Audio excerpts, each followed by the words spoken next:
Vamos rapidinho falar aqui sobre a terceira história, se chama Os Pássaros do Mestre, Les Oiseaux du Maître, de 1973. Essa você não leu, né, cara?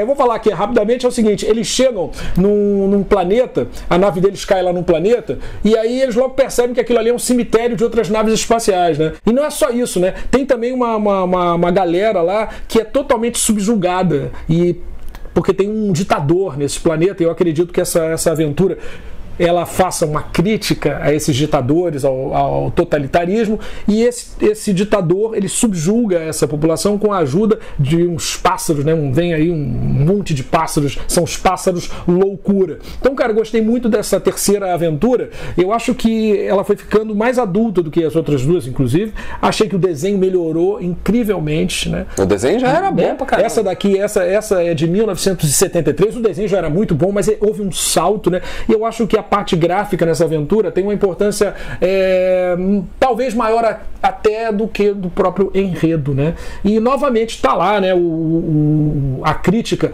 política que existe no Valerian, mas sempre com muita aventura, porque eu adoro aventura, sempre com muito humor também. Eu acho que tem um senso de humor no Valerian, né? Tem. Então é o seguinte, cara, você está vestindo muito bem, que bela camisa, Fernandinho.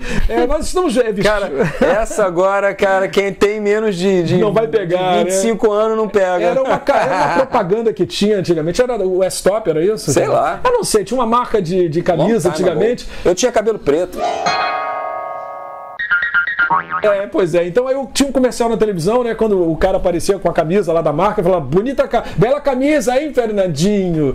O mundo trata melhor quem se veste bem. Bonita camisa, Fernandinho. Muito obrigado. A do senhor também é linda.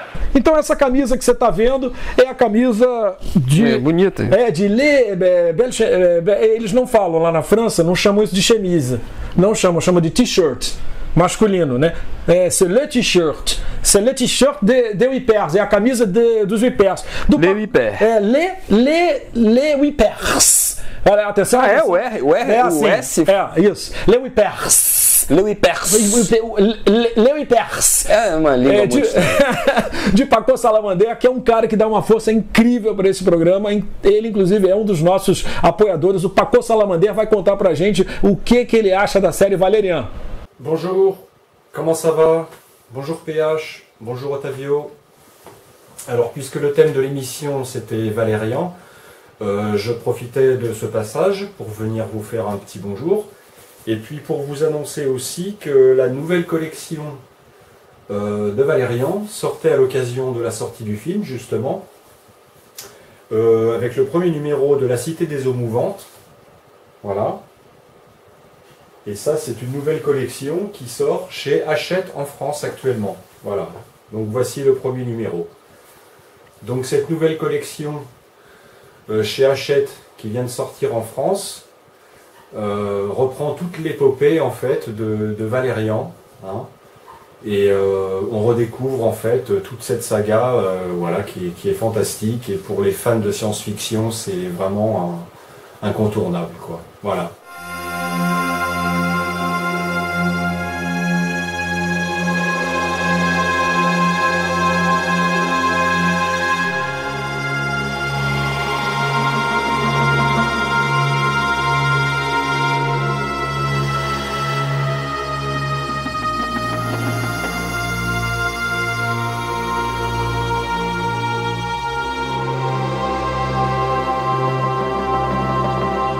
Donc je vous laisse continuer votre émission. À bientôt pour une prochaine émission. Voilà. Et à bientôt les Whippers.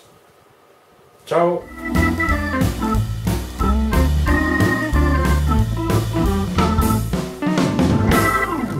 Caramba, meu irmão, você viu lá aquela edição aquela edição do Paco Salamander? Sensacional, material que tá saindo na banca de jornal. Cara, quem dera, né?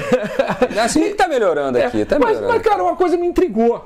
Como é que ele conseguiu botar a gente na foto ali, entendeu? Poderes espaços temporais. Será que ele é um agente espaço-temporal? O programa está sendo feito agora, o cara já colocou a foto da gente ali na parede.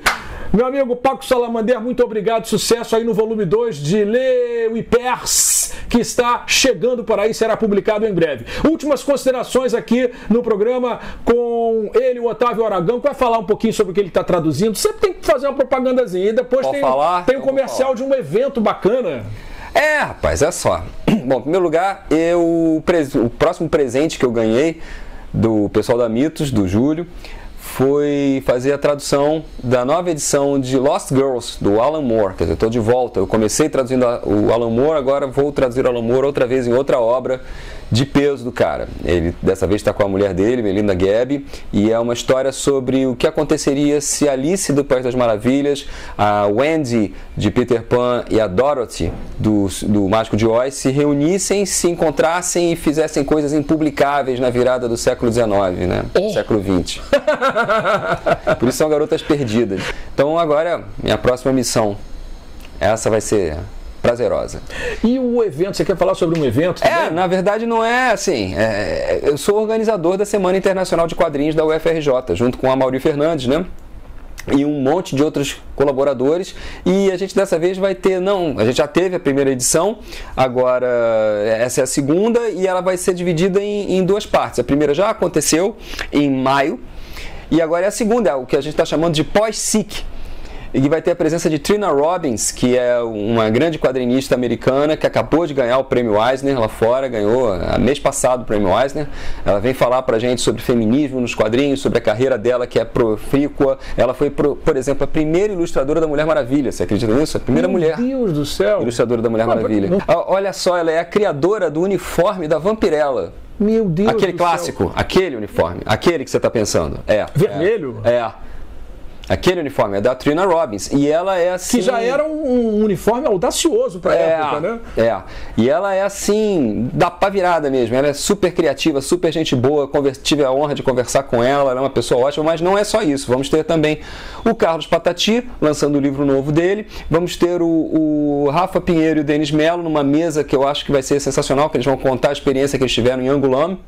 Que inclusive eles foram assim num esforço do consulado francês, eles passaram num concurso para o consulado francês através de uma indicação da UFRJ. Os dois trabalharam comigo em edições anteriores da Semana Internacional de Quadrinhos. Dois artistas muito competentes. E então vai ter isso tudo, vai ser no dia 26, será nos dias 26 e 27, porque nos dias 26 vai ter tudo isso, essa galera toda lá no campus Praia Vermelha da UFRJ, na Escola de Comunicação, e no dia 27 à noite, às 18 horas, na Livraria Blux, ali em Botafogo. E vamos ver que mais surpresas teremos, que ainda temos umas surpresas penduradas aí. Então é isso, olha, está terminando mais uma edição do Papo Franco-Belga. Contei aqui com o auxílio luxuoso do nosso amigo tradutor, escritor, o Otávio Aragão, que ele vai estar sempre aqui com a gente na medida do possível, porque o Otávio tem um papo bacana e ele só soma aqui ao nosso programa. Vamos terminar com esses nossos bonitinhos aqui, os nossos convidados,